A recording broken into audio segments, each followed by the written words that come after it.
Pakaoma zviri kuitika kuZimbabwe iko zvinezvi pari kubuda chinonzi chitsamba mupengo chiri kutenderera. Yamakateerera kudai so ndo nyaya version yacho yatinokutambidzai nyaya dzese dzinenge dzichiitika kubva richibuda kusvika parinonyura. Nhasi kwaita nyaya Zimbabwe yatove nemashiripiti mashura chaiwo chaiwo atiri kuona ari kubuda ari kutaurika ari kutenderedzwa nauyo Minister of Police uyo Police Commissioner General.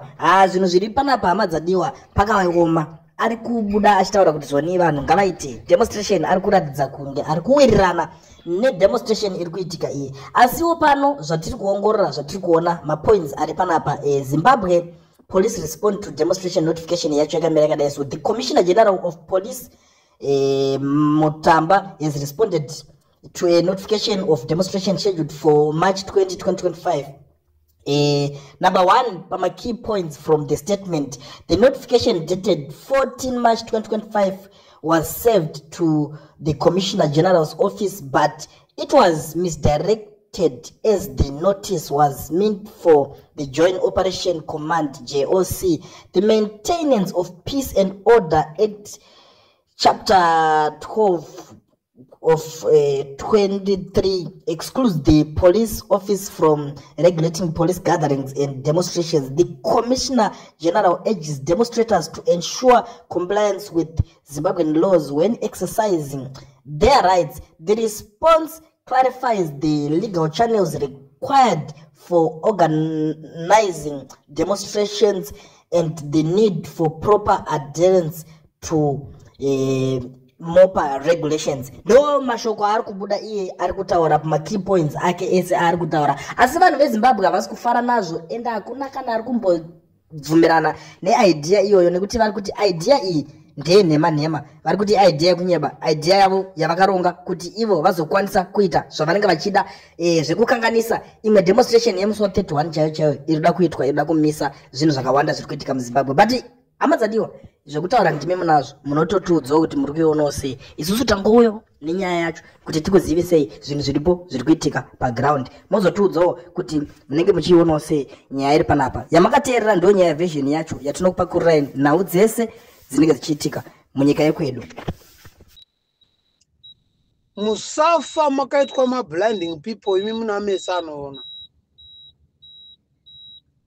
Musafa vanhu ngavasafa vakaitwa mapenzi vane pfungwa 5 dzinoshanda.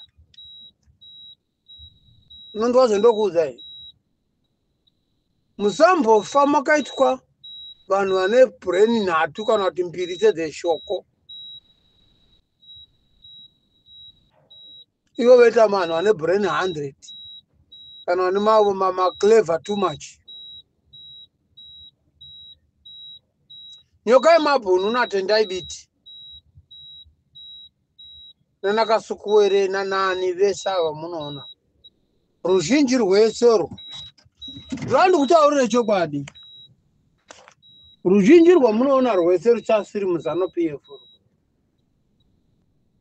Ruzhinji rwamuri kuona rusingachasiri runoita rumwe haruchasiri muZANU-PF. Vamwe vanorwa neZANU-PF iripo vachiitira ma-interest of their pocket, not the interest of your life and your dignity and the legacy of your children.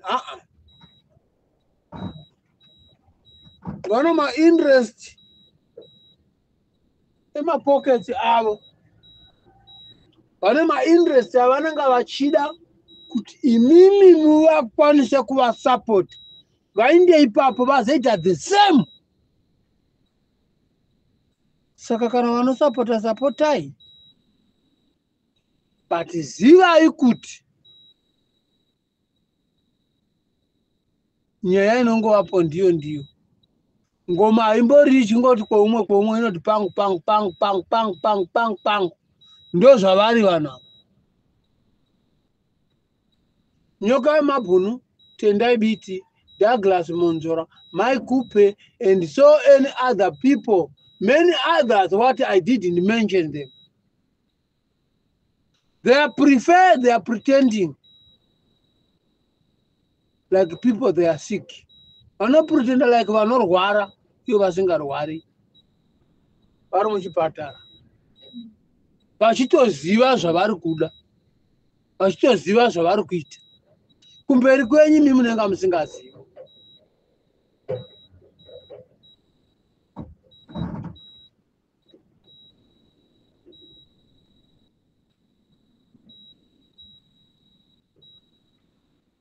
Vanotopurutenda kuita vanhu kwavo.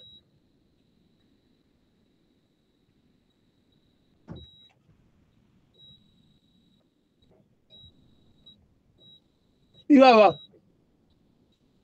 Tendai Biti wakanga achipurutenda kuita munhu kwaye ndobva kwauya uyu Mbeki womuSouth Africa akandobloka Tsvangirai. Vane ma-arguments. Anga asiri ma-arguments but ndo plan yanga iripo nokuti Mbeki ane song yakaimbiwa na Wingy D Yureka iyeye. Inobata ine chokuita na Mbeki nema resources na Mbeki nevanhu vezano PF. Kana mukaitereresa mukaisa mukanzvera mashoka ayureka iyeye yakaimbwa na Wingy D. Musati vanhu vazhinji vari kuda Wingy D vanomudirei. Zvavanodira Wingy D ndezvokuimba chokwadi. Zano PF haidi munhu anotaura chokwadi. Ukangotaura chokwadi, you come to be an enemy. Mababa edisi na mama edisi sanganzira na maovet. They are fucking stupid people. They are fucking really big stupid people. They were supporting a corruption government. Wakanga support a corruption government. But now corruption government is in. How are they remove them? They are struggle to kick them out. How are they kick them out? Never can kick them out. Nyoka mabunu, Tendai Biti, Kazembe. Vamwe vatina kutora nemazita avo vari muZanu PF. Ati munonati kana munhu akatambiswa bhora rake kuZanu PF, ndoda kuchinanda kutaridzai munhu akatambiswa chigemu chake chokuda kuziva kuti muri kuita nezvei, anotambiswa chigemu chake akaona vanhu vati anodzikama. Kopinda umwe otamba chigemu chake vachida kuona kuti chigemu chinodiwa navanhu here. Zvigemu zvinotambwa navanhu vezanu PF ndozvokutesta mamindset kana kuti hunhu hwenyu kana kuti zvido zvenyu. Vakaona kuti chigemu chatapinda nachechi vanhu havachidi, vanochisiya vomhanya nechimwe voita sokuti havamo mechiri but varimo machiri. From Rikos until nhasi paPricked Farm yamunangagwa anenge achimhanya ari kumberi ndivana Kazembe nana uyu Chavangu achimhanya variko kumberi neridzi dhara vere kungokokocheka mahara richingati riti koria yaro yapera, keria yake yapera. Tangu kata mudenda uri budu ziro munhu mudhara iwewe. Dodi rinonhuhwira vanhu. Iwewe mudhenda iwewe. Uri dhodhi romunhu naChavangu wako iwewe. Nakazembe unoita magogorosi senyoka yomubhuku. Muri mbwa dzavanhu imimi.